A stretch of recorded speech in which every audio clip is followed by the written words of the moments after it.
இந்த காணொலியை தொடர்ந்து பார்க்கறதுக்கு முன்னாடி மறக்காம தமிழ் ஜனம் சேனலை சப்ஸ்கிரைப் பண்ணிடுங்க. சர்வதேச நாடுகள் தங்களது ஹைப்பர்சோனிக் ஆயுதங்களின் வேகம் தாக்கத்தை அதிகரிக்க போட்டி போட்டு வருகின்றன. அதிநவீன ஹைப்பர்சோனிக் ஏவுகணைகள் ஜெட் விமானங்களை உருவாக்கும் முயற்சியிலும் தீவிரம் காட்டி வருகின்றன. இந்த நிலையில் சீனா 1000 கிலோமீட்டர் தொலைவில் உள்ள இலக்கை தாக்கி அளிக்கக்கூடிய hypersonic air to air missile ஒன்றை பரிசோதித்துள்ளதாக தகவல் வெளியாகியுள்ளது.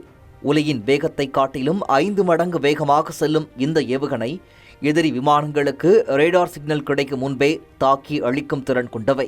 மேலும் இந்த ஏவுகணை 5ஆம் தலைமுறை போர் விமானங்கள், வேவு பார்க்க பயன்படுத்தப்படும் உளவு விமானங்களையும் தாக்கி அழிக்கும் திறன் பெற்றவை என்று கூறப்படுகிறது. பியாண்ட் விஷுவல் ரேஞ்ச் வகையைச் சேர்ந்த சீனாவின் ஹைப்பர்சோனிக் ஏவுகணை விமானி இலக்கை பார்க்காமலேயே ரேடார் அல்லது பிற சென்சார் மூலம் இலக்கை தாக்கும் திறன் கொண்டது என்பதால் எதிர்கால போர் தந்திரங்களின் மிக முக்கியத்துவம் பெறும் என்று கூறப்படுகிறது. குறிப்பாக அமெரிக்காவின் F-22, F-35 ரக அதிநவீன விமானங்கள் ஈரானில் அணு ஆயுத தளங்கள் மீது குண்டு வீசிய அமெரிக்காவின் B-21 ரைடர் விமானங்களை எளிதாக அழிக்கும் வல்லமை கொண்டவையாக பார்க்கப்படுகிறது. அமெரிக்காவின் AIM-174B, ரஷ்யாவின் R-37M ஏவுகணைகள் 400 கிலோமீட்டர் தூர இலக்கை தாக்கும் திறனுடன் உள்ள நிலையில் சீனாவின் புதிய ஹைப்பர்சோனிக் ஏவுகணை பயன்பாட்டிற்கு வரும் பட்சத்தில் அமெரிக்கா, இந்தியா, ஜப்பான், தைவான் போன்ற நாடுகள் தங்களது பாதுகாப்பு தந்திரங்களை மீளாய்வுக்கு உட்படுத்த வேண்டிய நிலை ஏற்படும். இந்தியா தற்போது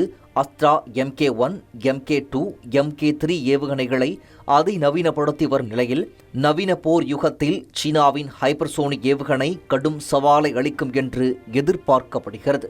இந்த வகை ஏவுகணை எதிரி விமானங்களை கூடுதல் பாதுகாப்புடன் இருந்தாலும் மிகவும் தூரத்தில் இருந்தே அழிக்கும் திறன் கொண்டவையாக இருப்பதால் இதன் தாக்கம் எதிர்கால விமான போர்களை தீர்மானிக்கும் சக்தியாக இருக்கக்கூடும் என்று வல்லுநர்கள் கருதுகின்றனர். எனினும் சீனாவின் ஹைப்பர்சோனிக் ஏவுகணை சோதனை வெற்றி பெற்றதா என்பது பற்றி அதிகாரப்பூர்வ தகவல் வெளியாகவில்லை என்பது குறிப்பிடத்தக்கது.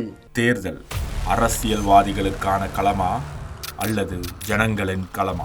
ஒருபுறம் அரசியல்வாதிகள் வகுக்கும் வியூகம், மறுபுறம் ஜனங்கள் போடும் கணக்கு.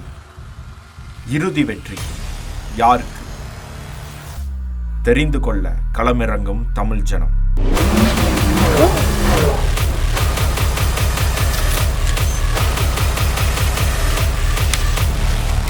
ஆகஸ்ட் 1 முதல் இணைந்திருங்கள் தமிழ் ஜனம் தொலைக்காட்சியுடன்.